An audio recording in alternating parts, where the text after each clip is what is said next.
za ljepši grad Antene Zagreb.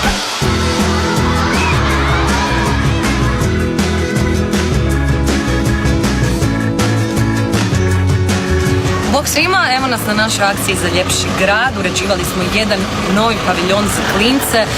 Novi kreveti su tu uređeni, kompletno dnevni boravak, kupaonice i za njih, i za tete, i za učiteljice. Pa idemo vidjeti kako to sve skupa sad izgleda.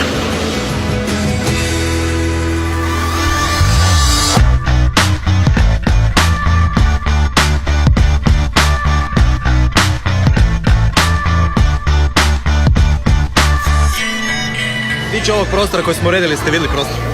Vidio sam i izgleda jako lijepo, drago mi je što će moj mali inače bio ovdje prije nekoliko godina, u sklopu vrtića i to kako imaju, i znam da ostaje jako pozitivno, i nama je bilo isto prekrasno biti malo ovako solo žena i ja, a sad vidim da će biti još ljepše.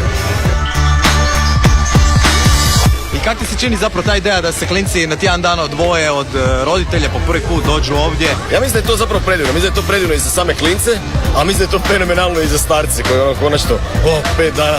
Inače energija ovdje, puno djece, si bio već ovdje u gradu? Ne, nisam nikad, meni je krasno, ja nisam znao ni naći, ali išao sam upisati u Google Map i on se skuži da Google Map prepoznaješ uvijek Pionirski grad. To je genijalno. Meni je toliko lijepo, ja bih došao i bez djece ovdje. Sjajno. Bilo je mrak. Super, klinci su jako veseli, bili sretni, zadovoljni, samim time i mi. Čim su ušli u paviljon, jer možemo ga razgledat, bilo je wow, vidi ono, jer se nisu mogli načuditi svemu što je novo. Novi je dnevni boravak, nove su kupaone, nova je spavaonica i sve služi zapravo klincima. Mogu se fino potpisivati, isto to se da brisati kasnije na ormariće da zna što je čije, baš veliko. Možemo se mi prošvetiti malo unutra.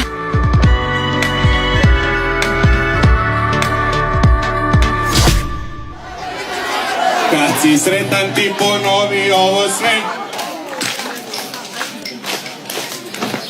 Ura! Grad mladi! Antena Zagreb! Otorino laringolog! Kad si sretan ti ponovi